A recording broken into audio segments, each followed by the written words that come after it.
एक जागा जिथे प्रत्येक मशीन नाही तर एक संधी आहे स्वतःला घडवण्याची। ही जागा म्हणजे Chhajed fitness club, Rahuri factory मधील सर्वात विश्वसनीय आणि हायटेक जिम। महिलांसाठी स्वतंत्र batches and trainers, 100% safe and positive environment, AC सह पूर्ण सुविधा असलेली gym, hi tech equipments, full body workout साठी योग्य। तर यायचं कुठे आहे? Chhajed fitness club, Tarabad road, Rahuri factory. आवाज जनतेचा, लढा सर्वसामान्य जनतेच्या न्याय व हक्कांसाठी। वैष्णवी चौक युवा प्रतिष्ठानच्या वतीनं नवरात्र उत्सवानिमित्त विविध सामाजिक व धार्मिक उपक्रम राबवून समाजात एकात्मता, धार्मिकता व सामाजिक भान निर्माण करून खऱ्या अर्थानं स्त्री शक्तीचा जागर घडवला असल्याचं प्रतिपादन राहुरीचे पोलीस निरीक्षक संजय ठेंगे यांनी केलं। राहुरी फॅक्टरी येथील वैष्णवी चौक युवा प्रतिष्ठानच्या वतीनं आयोजित नवरात्र महोत्सवानिमित्त भगीनाथ बाबा राहिंज निर्मित व कृष्णा व भूषण राहिंज प्रस्तुत गजर मल्हारीचा नाद भंडाऱ्याचा या कार्यक्रमास सदिच्छा भेट दिली। प्रसंगी ते बोलत होते। पुढे बोलताना पोलीस निरीक्षक ठेंगे म्हणाले की समाजात महिलांवर अत्याचार, छेडछाड, अपहरणाच्या घटना घडताना दिसतात। हे आपल्या सर्वांसाठी चिंतेचं कारण आहे। म्हणून प्रत्येक कुटुंबानं आपल्या मुलींना चांगले संस्कार व शिक्षण देऊन आत्मरक्षणाचं प्रशिक्षण द्यावं, हाच खऱ्या अर्थानं नवरात्रीचा संकल्प होईल असं ते म्हणाले। यावेळी कार्यक्रमात सुप्रसिद्ध गायक कृष्णा राहिंज व भूषण राहिंज यांनी आपल्या सुरेल आवाजात भक्तिगीते तसेच इतर गाण्यांची अप्रतिम मैफल सादर केले। त्यांच्या गायनानं उपस्थित रसिक मंत्रमुग्ध झाले। कार्यक्रमाची सुरुवात गणपती भक्तिगीतानं करण्यात आली। खंडोबा, श्रीकृष्ण, छत्रपती शिवाजी महाराज यांच्या गीतांवर गाण्यावर श्रोत्यांनी टाळ्यांचे कडकडाट करून उत्स्फूर्त प्रतिसाद दिला।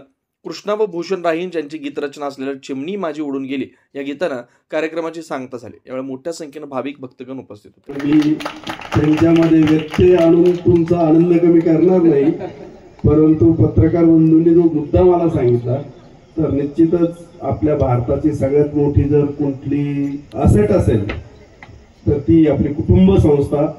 आणि ती कुटुंब संस्था मागाशी यांनी जसं म्हटलं की काही अपहरणाचे गुन्हे झाले आणि त्या मुलींना परत आपण वापस आणलं, ही तर निश्चितच आनंदाची गोष्ट आहे, परंतु आपल्या मुलींचं असं अपहरण होऊ नये या दृष्टीने आपण काळजी घ्यावी, याबाबत आपण जागृती करावी। खरंच तोच खरा नवरात्रीचा उत्सव करेल असं मला वाटतं।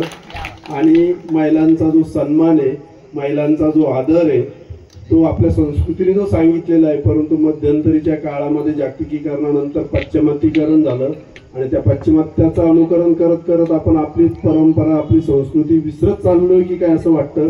परंतु मंडळाने हा जो काही कार्यक्रम ठेवलेला आहे, तर अशा कार्यक्रमामधनं असं वाटतं की जरी थोडीशी आपल्याला पाश्चिमात्यांची भुरळ पडत चाललेली असली तरी आपण ते विसरणार नाही। आणि मी सगळ्यांना इथे नम्रपणे विनंती करेल की आपला मुला मुलींना शाळा शिकवत असताना संस्काराचे जे काही रोपण आहे ती घरातनं व्हायलाच पाहिजे। आपल्या संस्कृतीतले आदर्श जे ते आपण त्यांच्या डोक्यात बिंबवायलाच पाहिजे। आणि कुटुंब संस्था कशी स्ट्रॉंग राहील, आपल्या इथल्या मुला मुलींनाही मी म्हणेन की आपले आई वडील निश्चितच आपल्या स्वतःच्या आपला जो काही विचार असतो त्याच्यापेक्षा आपल्यापेक्षा चांगला विचार ते आपल्यासाठी करत असतात। म्हणून विवाह करताना काय तुमचं ते काय इथून अपहरण होतं, काय प्रेम प्रकरण होतं, तर या बाबतीमध्ये निश्चितच आपल्या आई वडिलांचा विचार करून आपल्याकडनं कुठलंही चुकीचं पाऊल पडणार नाही याची दक्षता सर्व मुलींनी घ्यावी। सर्वांना मी, सर्व कुटुंबियांना, त्यांच्या आई वडिलांना पण शुभेच्छा देतो। आणि या ज्या काही 88 मुली आम्ही परत मिळवल्या, यापेक्षा आपल्याकडनं एकही मुलीचं अपहरण होणार नाही, ती घर सोडून जाणार नाही, ती पळून जाणार नाही, हा जर आपण संकल्प राबवू शकलो तर खऱ्या अर्थाने आपण नवरात्र साजरी करतोय असं मला वाटतं। नवनवीन घडामोडी आणि सत्य बातमी पाहण्यासाठी आजच आमच्या YouTube चॅनलला सबस्क्राईब करा, शेअर करा आणि लाईक नक्की करा।